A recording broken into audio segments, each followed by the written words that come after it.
a Deus.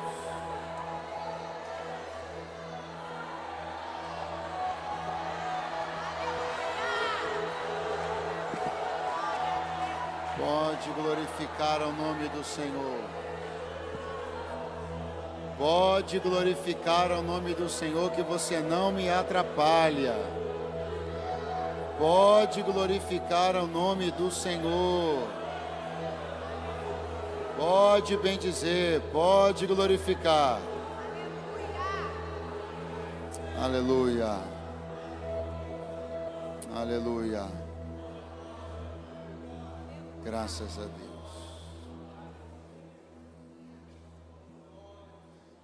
Meus irmãos, a paz do Senhor Jesus, boa noite a todos.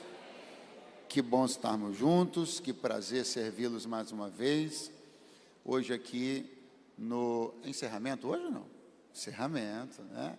Encerramento do Aviva ADVEC. Eu tive o privilégio de ter estado em Niterói, também lá na Posse, e estou encerrando a minha contribuição com esse trabalho hoje aqui nessa igreja amada que sempre me recebe tão bem, com alegria, e eu quero glorificar a Deus por essa oportunidade.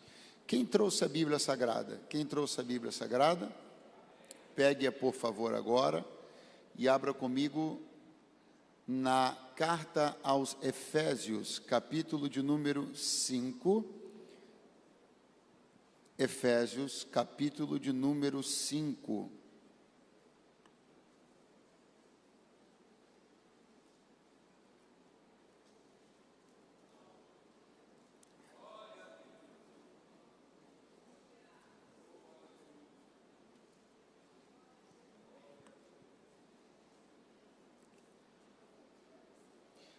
E versículo de número 18, Efésios, capítulo 5, e versículo de número 18. Glória a Deus. Quem encontrou, diga bem forte: eu amo a Bíblia. Eu amo a Bíblia. Está escrito: e não vos embriagueis com vinho, em que há contenda, mas enchei-vos do Espírito. Glória a Deus. Vamos ler todos juntos no 3, 1, 2 e 3.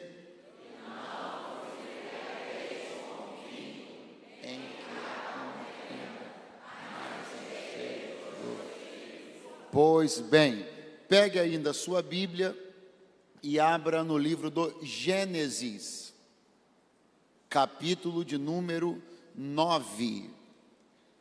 Gênesis, capítulo de número 9. Glória a Deus.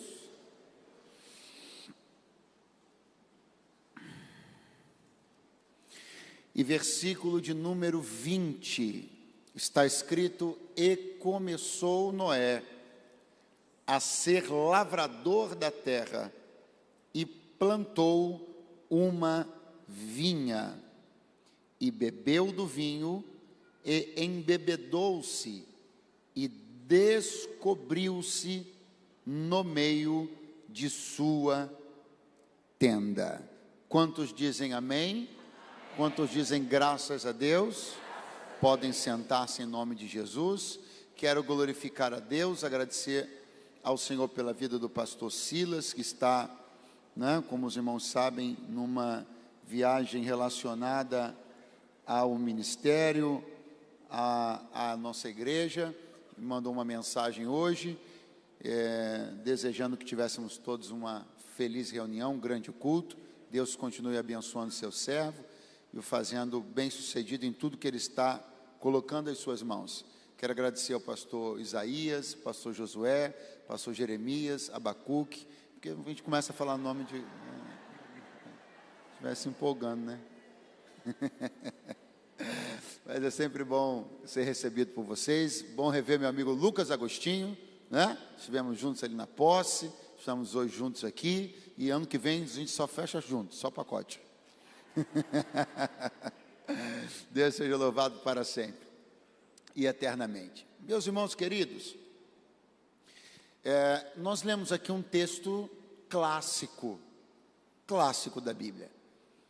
Capítulo 5, verso 18, da carta aos Efésios, uma recomendação muito, muito poderosa.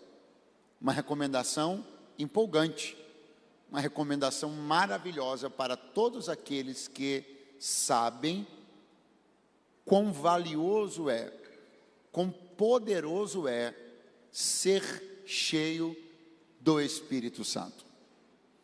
Veja que a recomendação bíblica, ela começa a respeito daquilo que não se deve fazer, e depois ela fala sobre um contraponto, sobre uma alternativa a. No momento inicial, diz a Bíblia, e não vos embriagueis com vinho em que há contenda. Uma recomendação sobre o que se não deve fazer. Você vai encontrar na Bíblia muitas destas recomendações. Pergunte por quê? Não, você não perguntou. Pergunte por quê? Porque a Bíblia é um livro de recomendações proibitivas. É muito importante que se considere isso. E é muito importante que se tenha isso em mente e que se considere que isso independe de tempos, estações, sociedades, culturas. A Bíblia é um livro de recomendações proibitivas. Se nós tirarmos esse caráter da Bíblia, nós estaremos fadando a Bíblia ao fracasso de ser, na nossa prateleira, um livro qualquer. Um dos grandes poderes que a palavra de Deus exerce em nós é o poder de dizer-nos o que não fazer. Eu gosto de me atentar à beleza, ao poder desta palavra, não. O apóstolo Paulo está dizendo, e não vos embriagueis com vinho. Pastor, eu quero ser cheio do Espírito. Pastor, eu quero ser próspero. Pastor, eu quero que uma porta se abra. Pastor, eu quero que minha família seja salva. Pastor, eu quero ter um ministério bem sucedido. Ok? Todas estas coisas também estão disponíveis na Bíblia. Todas estas coisas também estão liberadas na Bíblia. Mas também é necessário se apreciar os nãos da Bíblia. Porque são os nãos da Bíblia quem nos protegem. São os nãos da Bíblia que criam ao nosso redor um círculo, um muro de proteção. São os nãos da Bíblia que, ainda que e sempre, inclusive vão, contra a nossa vontade pessoal, contra a nossa vontade carnal, mas são os nãos da Bíblia que liberam as chaves da vitória. São os nãos da Bíblia que liberam as chaves do crescimento. É atentar para os nãos da Bíblia. Sabe, meu irmão, não é uma palavra detestável aos ouvidos de muita gente. Nós estamos num tempo onde as pessoas estão se tornando avessas ao não. Não suportam o não. Não toleram o não. Não admitem o não. Porque a característica desta sociedade é ser permissiva. Diga comigo, permissiva. Mas a Bíblia tem um caráter e não é permissivo, é proibitivo. Mas eu quero que alguém tenha coragem essa noite. Para quê? Para dar um glória a Deus por todo santo não que a Bíblia te dá. Porque se você está de pé, é porque você tem atentado para os nãos da Bíblia.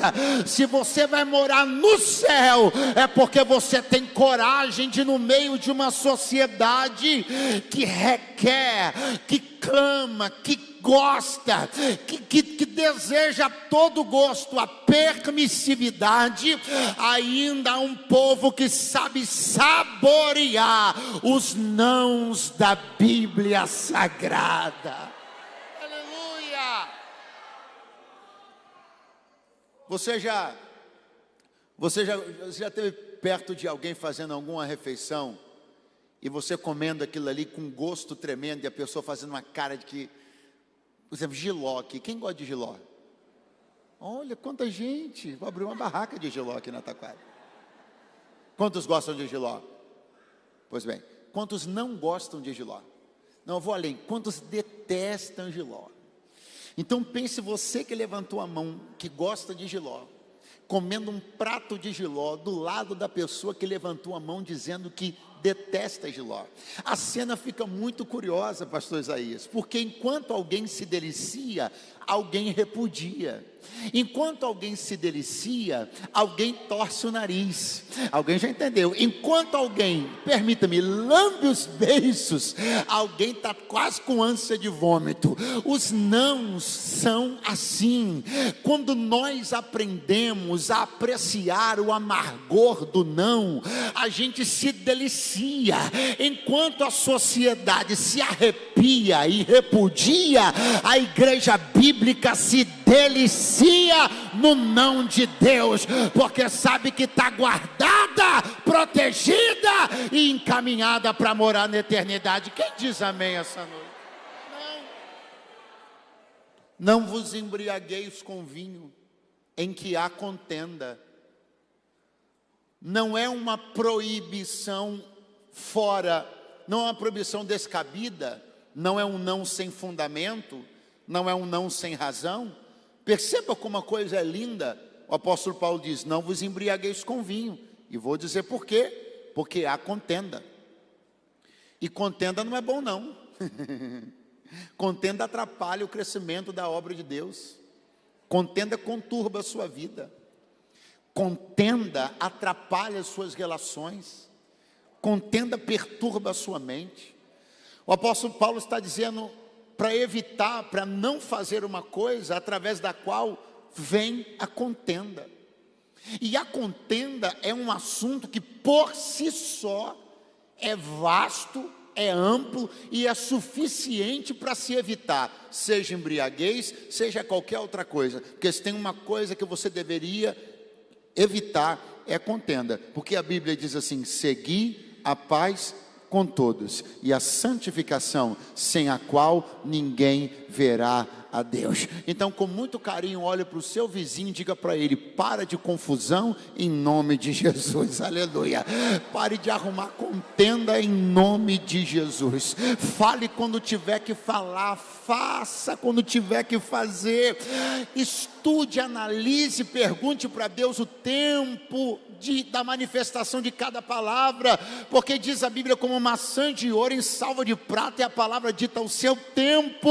Uma palavra no tempo errado gera contenda, no tempo certo ela abranda furor e gera paz. Repreenda a contenda da sua vida. Não vos embriagueis com vinho que há contenda, mas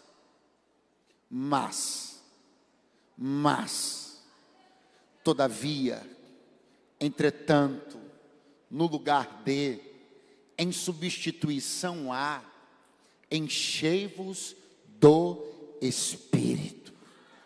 Não, eu acho que você ouviu dizer que batatinha quando nasce se esparrama pelo chão. Eu vou tentar de novo. Enchei-vos do Espírito. Você pode apontar o dedinho de profeta para o maior número de pessoas que você puder e dizer para ele e para ela: enchei-vos do Espírito.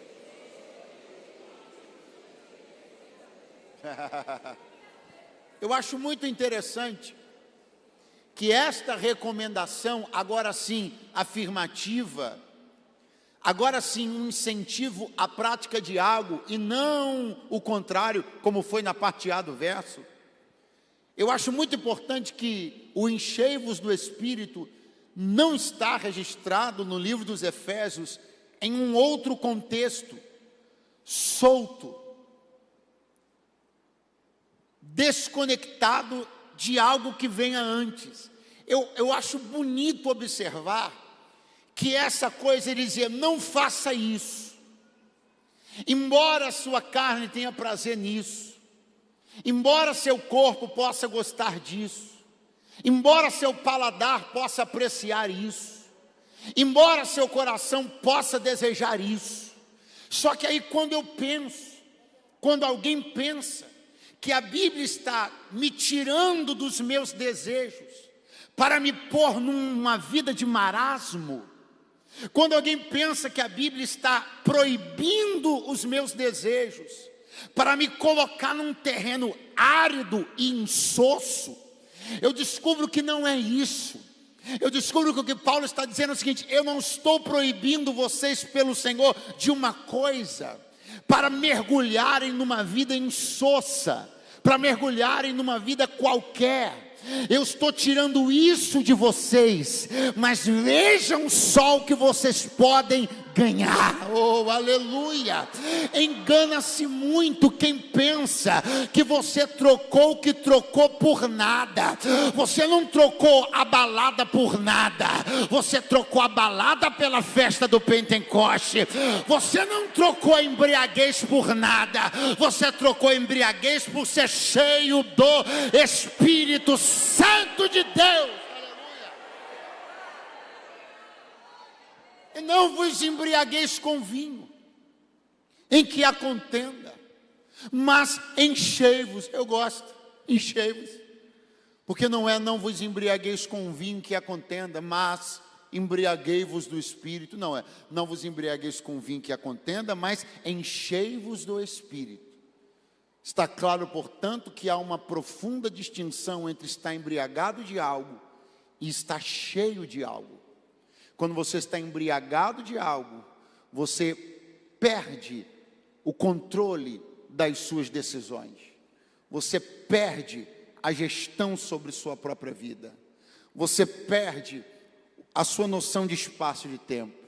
Mas o apóstolo Paulo está dizendo: com o Espírito não. Com o Espírito é sobre si encher. Não é entrar em transe, é estar cheio do Espírito. Não é ser abduzido, é ser cheio do Espírito.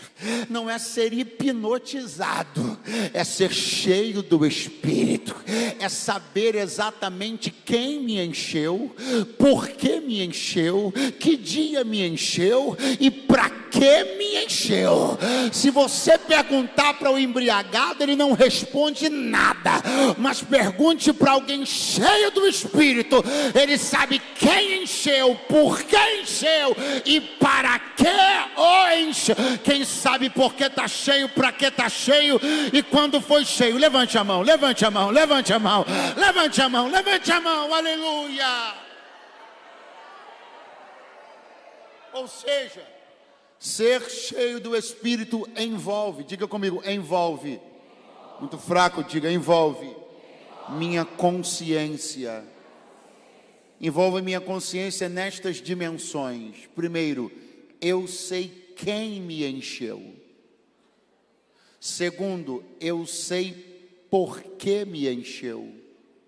Terceiro, eu sei para que me encheu. Eu não perco a minha consciência, pelo contrário, ela se expande, se qualifica. Quando eu sou cheio do Espírito, o primeiro aspecto da minha consciência que está preservado, que está despertado, eu sei quem me encheu. Pergunta para o seu vizinho: você sabe quem te encheu? Pastor, isso está óbvio demais. Você que pensa. Porque ainda existem pessoas que estão pensando que quem fez na vida delas foi alguém de carne, de osso. E o Senhor me trouxe para te lembrar: quem te enche é o meu Espírito. Você pode ouvir a palavra através da boca de um homem, mas quem te enche é o meu Espírito. Você pode ouvir uma canção na boca de alguém tão abençoado como Lucas Agostinho, mas quem te enche é o Espírito. Você está ouvindo a palavra através da minha boca, mas quem te enche é o Espírito. Pastor, eu devo tudo a quem? Ao profeta? Não deve não, você deve tudo ao Espírito. Pastor, eu devo tudo a quem? Ao pregador? B, não deve não, você deve tudo ao Espírito. A quem glória, glória. A glória é do Espírito, o mérito é do Espírito. Glória ao Espírito para sempre. Alguém pode levantar a mão? Porque você conhece canais, eu conheço também, mas a fonte é só uma, é o Espírito, é o Espírito, é o Espírito. Aleluia.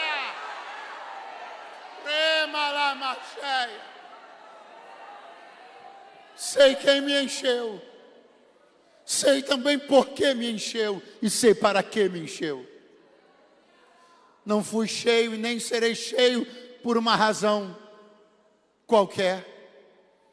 Não fui cheio e nem serei cheio por uma razão desproposital. Não fui cheio e nem serei cheio para não atender a propósito algum. Não fui cheio e nem serei cheio para não fazer coisa alguma. Todo aquele a quem Deus enche do seu Espírito, Ele o faz atendendo a um propósito. Tem que ter sentido nisso, tem que ter razão nisso, tem que ter o porquê disso, tem que ter o propósito disso. Pegue a mão de alguém do seu lado agora, por favor, dê uma boa acordada nele e diga: por quê?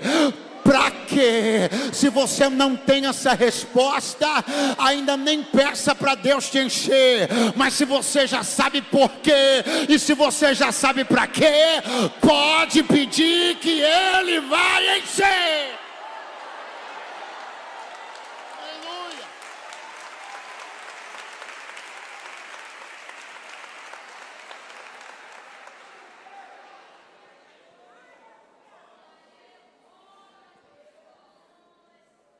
E começou Noé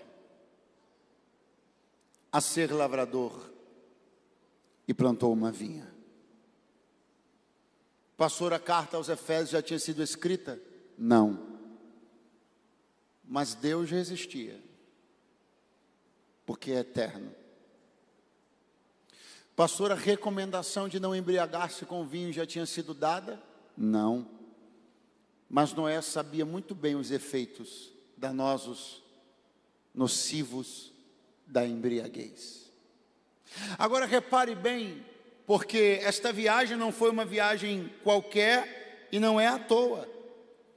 Fizemos uma viagem ao livro do Gênesis para ter um exemplo claro, um exemplo objetivo acerca do que está tratando Efésios 5 e 8.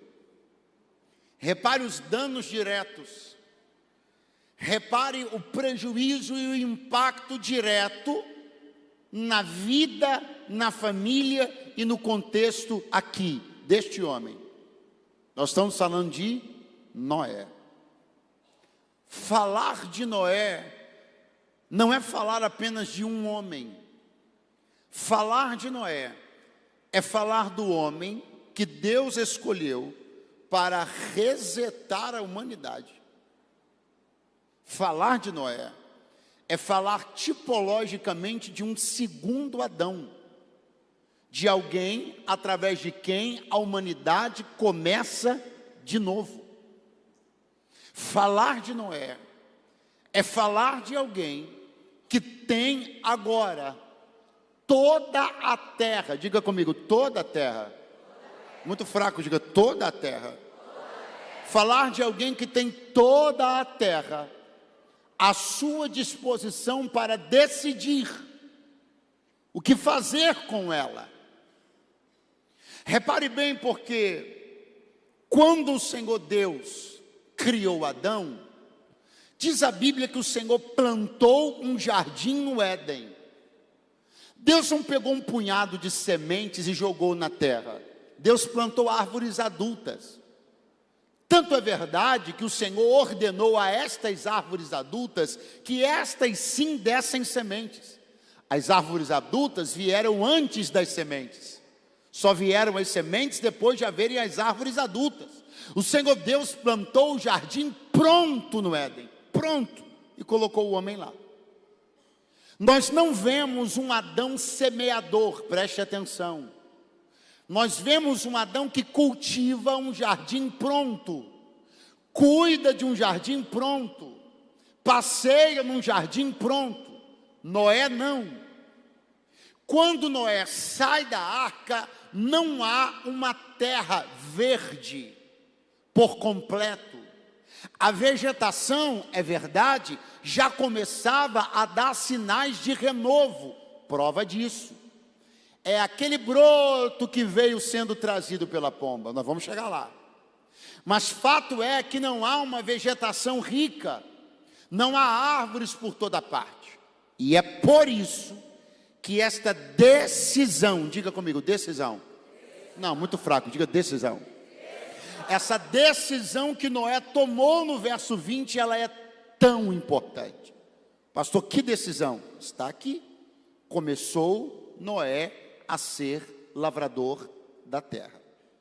A primeira decisão que Noé tomou era a atividade na qual ele iria se envolver. Decisão tomada, vou ser um lavrador. Ok. Decisão número 2, o que eu começo plantando? Decisão número 1, vou ser um lavrador. Decisão número 2, o que eu começo plantando? Tem semente disso, tem semente daquilo, pode ser que eu plante isso, pode ser que eu plante aquilo, mas de repente Noé inicia a sua atividade como agricultor, escolhendo uma semente. Qual? Da vide. Para nesta semente plantar a vinha. Ele quer plantar uma vinha. Essa é a sua decisão. Não há nenhum indício de que ele não tivesse outra alternativa. Pelo contrário, parece estar claro que ele tinha outras alternativas, mas ele quis isso aqui. Ele quis começar desse jeito. Ele quis que essa fosse sua primeira semeadura. Consequentemente, ele quis que essa fosse sua primeira colheita. E isso aqui é a sua prioridade. É muito interessante pensar que quando você tem todas as opções ao seu dispor, a escolha que você fizer será um retrato inequívoco da sua prioridade. Não venha me dizer que a sua prioridade é X, se dentre tantas alternativas, você escolhe Y. Se escolheu plantar uma vinha, é porque vinho queria. Quando escolhemos ir numa direção, é porque é isso que queremos. Quando priorizamos buscar uma coisa, é porque é isso que é importante. Quando dedicamos nosso tempo a algo, é porque isto que faz sentido para nós. Todo o restante é conversa fiada. Não adianta eu ter um discurso de trigo, mas quando posso escolher, planto vinho.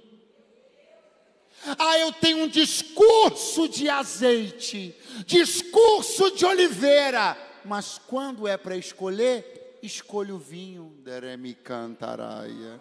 Pega a mãozinha de alguém que está do teu lado, diga para ele, vamos alinhar, fala para ele, vamos alinhar o seu discurso com a sua prática, o jeito que você começa teu dia, o jeito que você primicia a tua manhã, é isso que está sendo mais importante para você no momento, e não me diga que não é. Então Deus me trouxe hoje aqui no Aviva Taquara para dizer, tem muita semente, tem muito conteúdo na internet, tem muito livro para comprar, tem muita coisa para fazer, escolhe certo e tua alma viverá.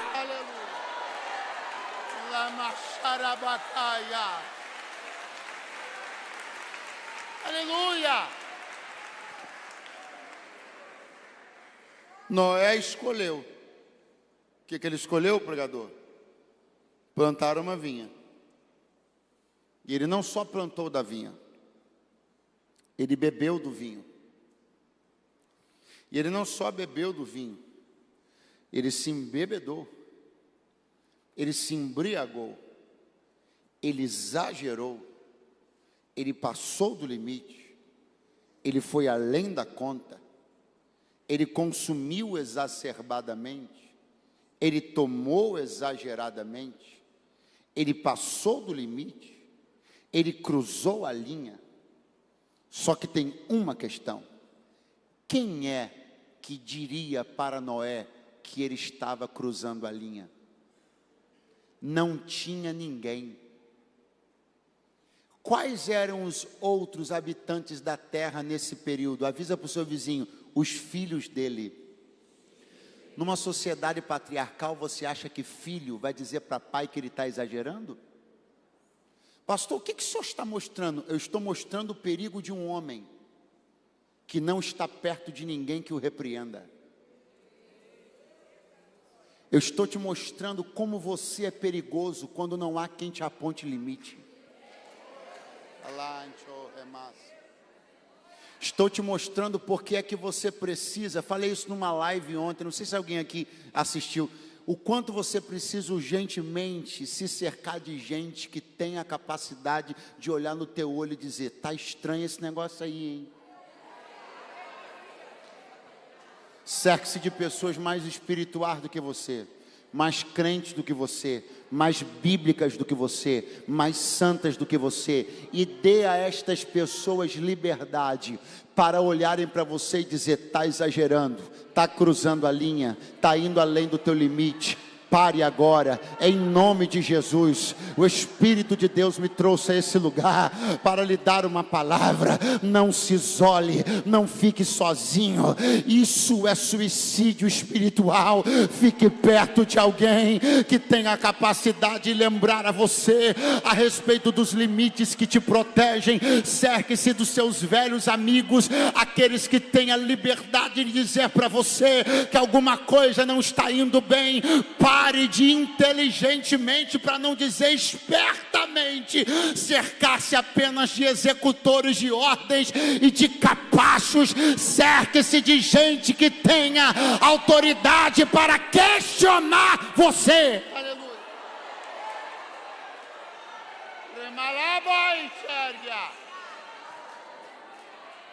Eu não sei se ele vai ficar com raiva, eu não sei se ele vai achar um absurdo, mas você vai olhar para o teu vizinho e vai dizer para ele: entenda de uma vez por todas. Fala para ele: você sozinho é perigo dobrado. É, irmão. Você sozinho é perigo dobrado. Você como feitor das suas próprias regras. Quem é que diz não para Noé? Ele escreve o código. Olha isso. Você foi embora, volte agora. Ele plantou, colheu, bebeu e se embriagou. Pastor, o que significa? Que ele é quem controla todos os processos. Eu tenho medo de gente assim. Eu tenho medo de gente que controla todos os processos. Por quê? Para não ser questionado em nenhuma das etapas. Você já viu? Você já viu gente que quando alguém tenta se aproximar, não deixa. Quando alguém tenta dar um conselho, não quer. Ele quer controlar todos os processos. Ele planta, ele colhe, ele fermenta, ele bebe, ele se embriaga. Pastor, qual é o aspecto positivo de eu não ser o controlador de todos os processos?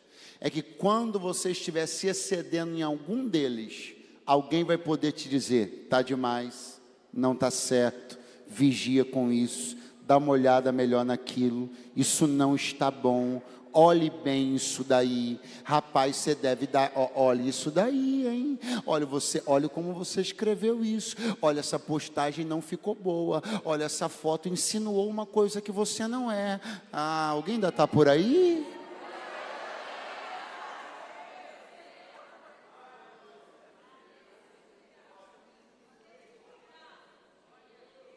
Quem é que fiscaliza Noé? Quem é que está ali fiscalizando os processos? Quem está fazendo o controle de qualidade? Quem é que está colocando a régua? Quem é que está riscando o chão e dizendo não passa? Está sozinho? E você sozinho, perigo dobrado. Não vou demorar não, olha aqui. E bebeu do vinho, e embebedou-se, e descobriu-se no meio de sua tenda. Diga comigo: embebedou-se. Diga comigo: e descobriu-se no meio de sua tenda. Eu não entendo muito de bebo, não.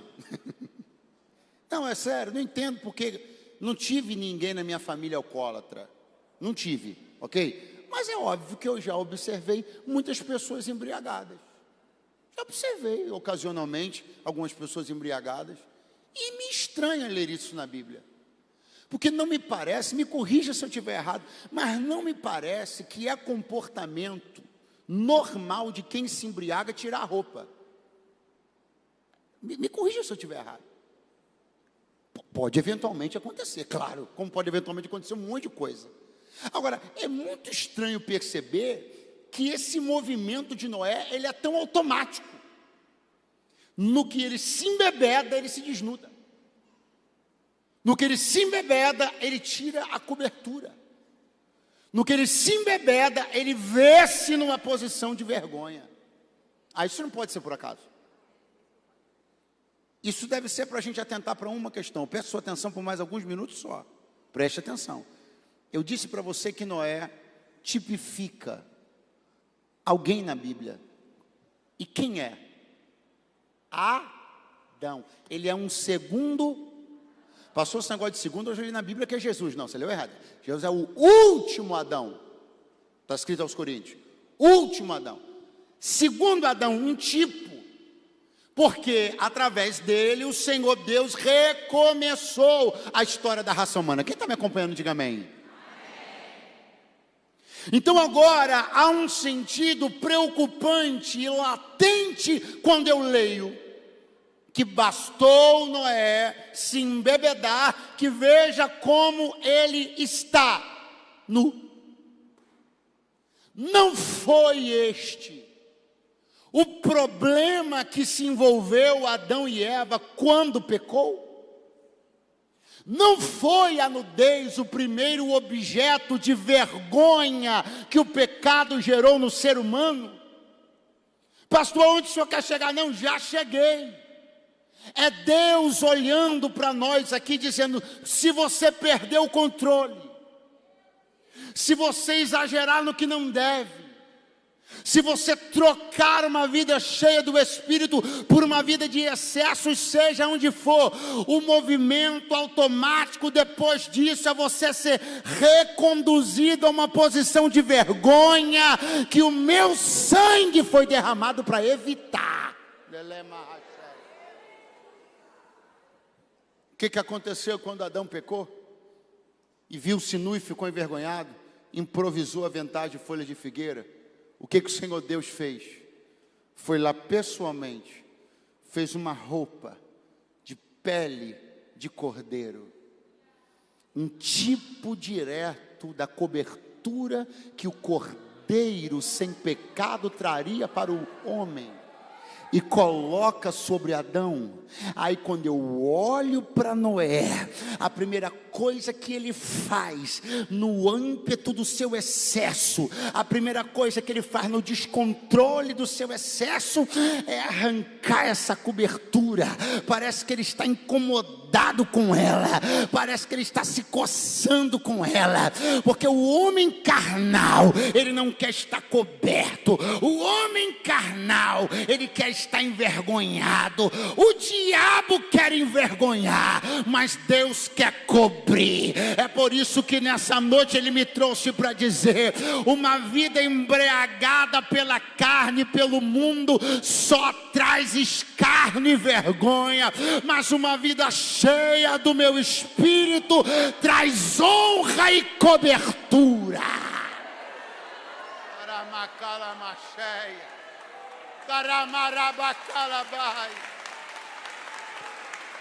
Aleluia.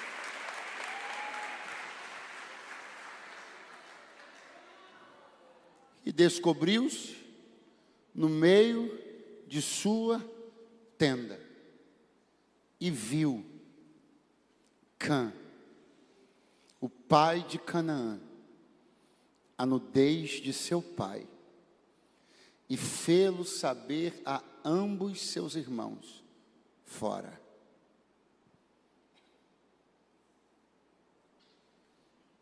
Adão e Eva, quando pecaram no Éden, tinham filhos, sim ou não? Sim ou não? Vamos de novo. Adão e Eva, no Éden, quando pecaram, tinham filhos, sim ou não? Então de quem eles se envergonharam? Um do outro, de si próprios e sobretudo Por que a situação de Noé é mais crítica? Por que a situação de Noé é mais complicada? Por que a situação de Noé é o exemplo mais gritante que nós temos sobre o poder da vergonha? Pastor, mas não é o de Adão? O de Noé é pior. Porque Adão e Eva não tinham diante de quem dar um testemunho de vergonha. Noé tinha filhos.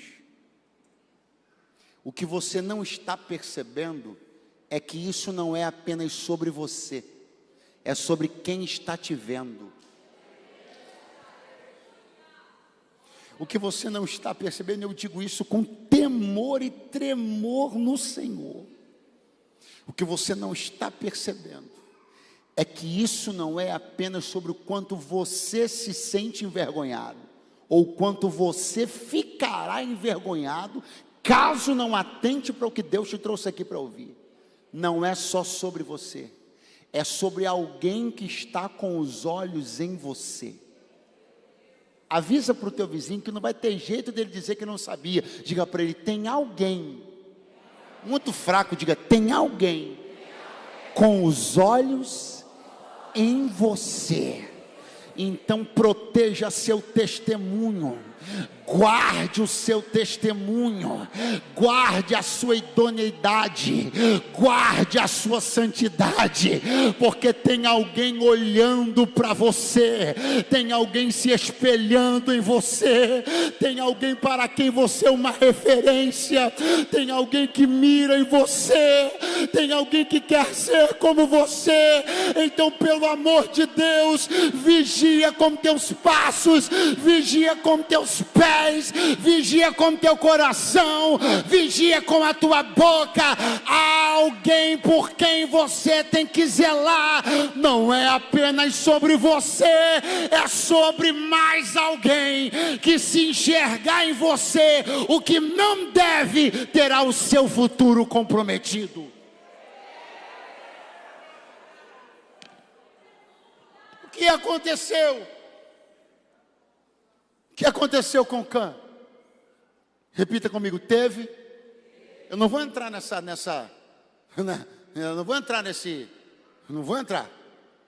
vou entrar propriamente no que isso se constitui, no que isso significa, onde isso deu. Isso é uma discussão teológica muito profunda, não é para agora, eu não vou entrar. Agora, uma coisa é clara, diga comigo, Cã teve seu futuro comprometido. Isso é claro. Aonde foi, aonde deu, para que...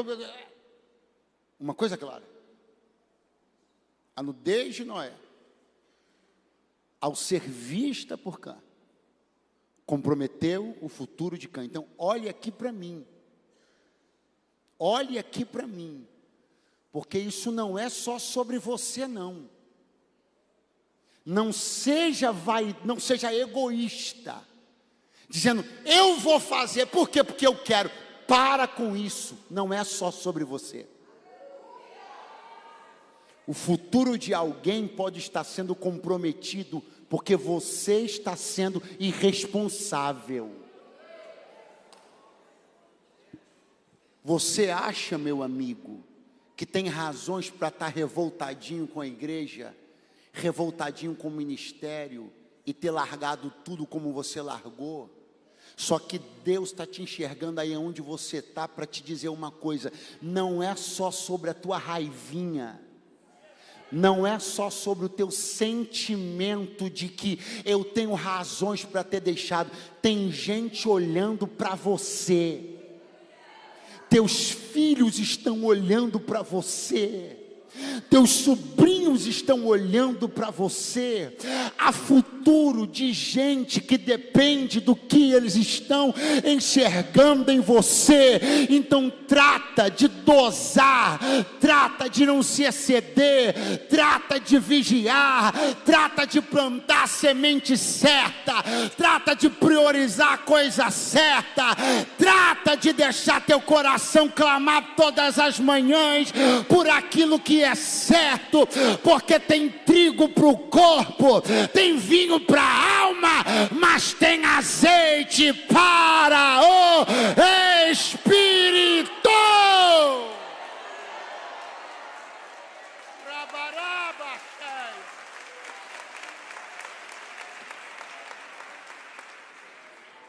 Eu vou encerrar agora, dizendo para você uma coisa: eu gosto muito de rir. Rir é muito legal, não é, gente? Quem gosta de se entreter? Entretenimento, quem gosta? Quem gosta de ver uma comédia boa, engraçada? Não é pegadinha não, falando sério. Quem gosta de ouvir uma história engraçada? Mas é uma piada saudável, não é? Sem obscenidade nenhuma, mas que você ri, não é pegadinha não, gente. Quem gosta? Não é bom? Não tem problema nenhum. A representatividade do vinho é isso. É a alegria da alma. É o entretenimento. É a satisfação. É a distração. E ela faz parte. O único problema é quando ela se torna a primeira semente. A minha preocupação não é com uma geração que se entretém. A minha preocupação é que o entretenimento está se tornando nossa primeira semente. A minha preocupação é que nós estamos dormindo e acordando, rindo na internet. Pastor, rir na internet é pecado? Não, o problema é que essa tem sido sua única semente. Você só planta piada o dia inteiro. Você só planta gracinha o dia inteiro. E Deus me trouxe para dizer: com esse mundo como está, e com o diabo bramando como leão procurando a quem possa tragar, não dá para viver de gargalhada na internet o dia inteiro não, meu amigo, não dá não. Eu não sei o que você está pensando da vida. Eu não sei o que você está pensando, eu não sei de onde você está pensando que isso vai dar.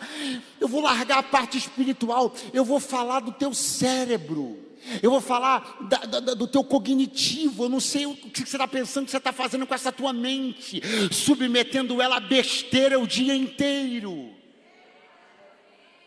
Eu estou deixando a parte do fogo, a parte espiritual, e estou sendo muito prático aqui. Eu queria saber onde você pensa que isso vai dar. Onde isso está dando? Jovens que não conseguem conversar sobre nada, não têm uma opinião crítica sobre coisa nenhuma, adolescentes que ficam igual uns retardados.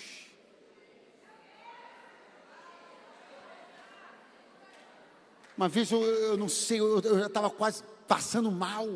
Numa mesa, uma pessoa que estava comigo, não lembro quem, o pastor, a esposa e o filho, um galalauzão de uns 17 anos, não disse uma palavra, 1h30 de jantar, não disse uma palavra, com fone no ouvido.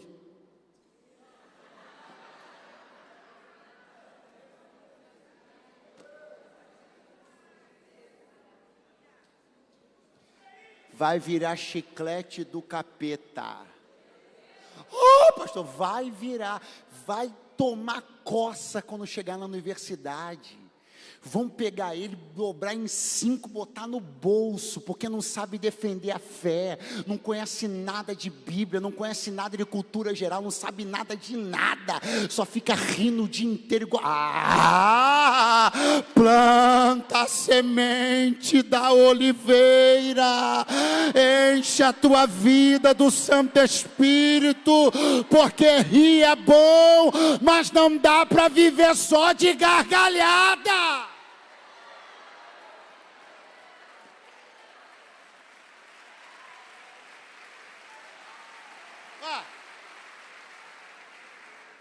Nós estamos agora com um movimento novo, né? Os humoristas gospel. Muito legal. Super bacana. Eu já ri com alguns deles. Eu só estou desejando uma coisa. Que para cada humorista influente gospel na internet, Deus levante pelo menos 3 pregadores.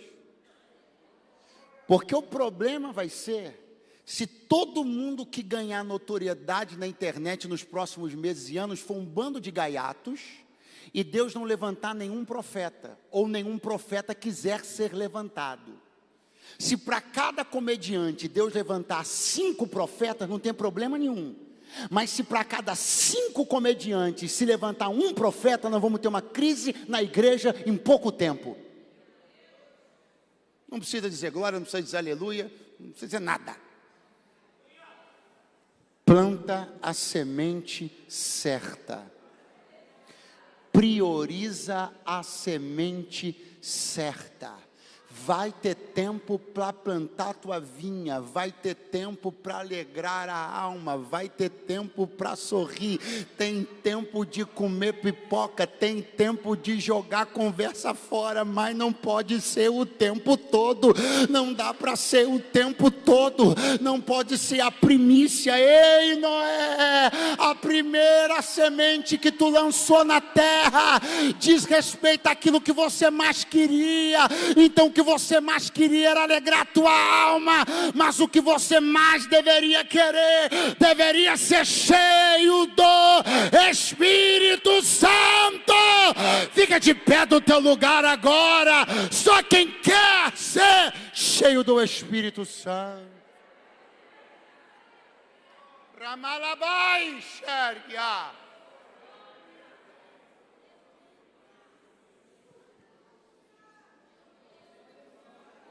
Pergunta para mim, será? Horrível. Pergunte, será que Noé não sabia o que fazer? Pergunte para mim, será? Dica ele teve. A senha Deus deu.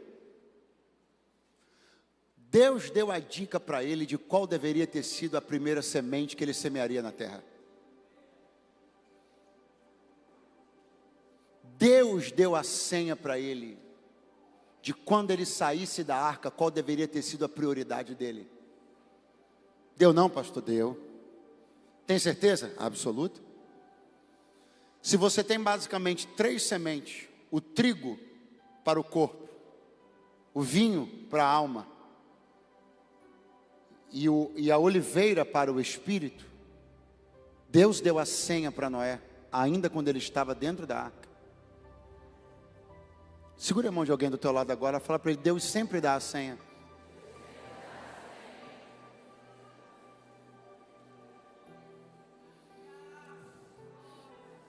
Será que a água já baixou? Será que já dá para sair da arca? Deixa eu ver. Vai, pombinha.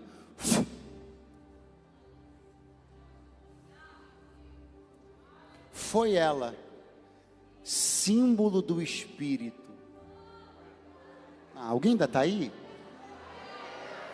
Foi ela, símbolo do Espírito. E volta ela trazendo a senha. Volta ela trazendo a dica de Deus para Noé. Ela não trouxe no bico nem ramo de vide, porque não era para plantar vinho no começo. Não trouxe no bico ramo de trigo, porque não era para pensar no corpo em primeiro lugar. Ela trouxe no bico ramo de oliveira na lamash. O Senhor Deus estava dizendo, e não era através de qualquer veículo não, era através do seu Espírito. Quando você sair, não prioriza o corpo, não prioriza o entretenimento, prioriza o Espírito. Planta uma vinha, assim te diz o Senhor hoje, plante uma oliveira, depois planta trigo, depois planta vinho, mas começa plantando uma oliveira.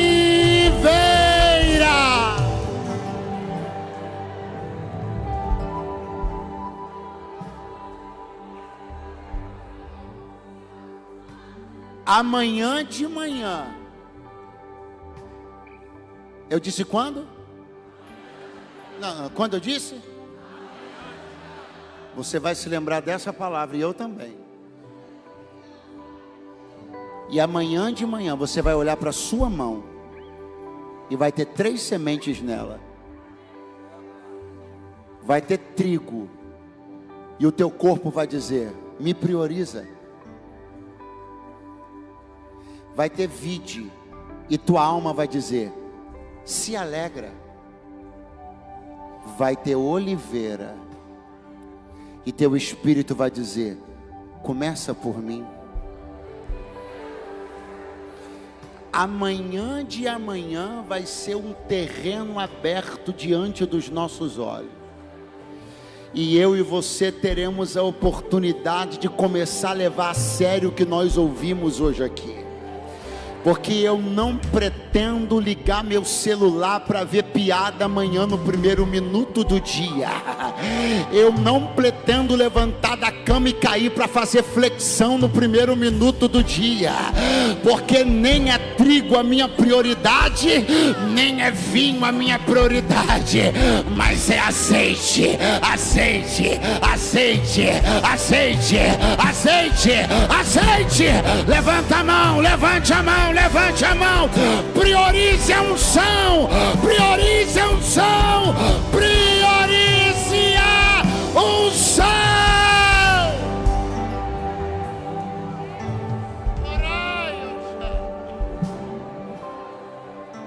Há tempo para tudo, para todo propósito debaixo do céu,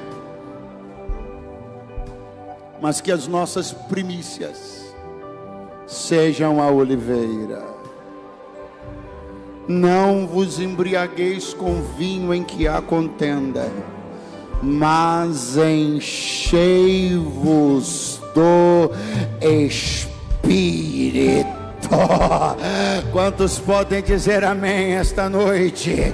Quantos estão animados para uma vida cheia, cheia, cheia, cheia, cheia, cheia do Espírito? Dê um abraço em alguém do seu lado e diga: amanhã de manhã é oliveira, amanhã de manhã é oliveira. Amém.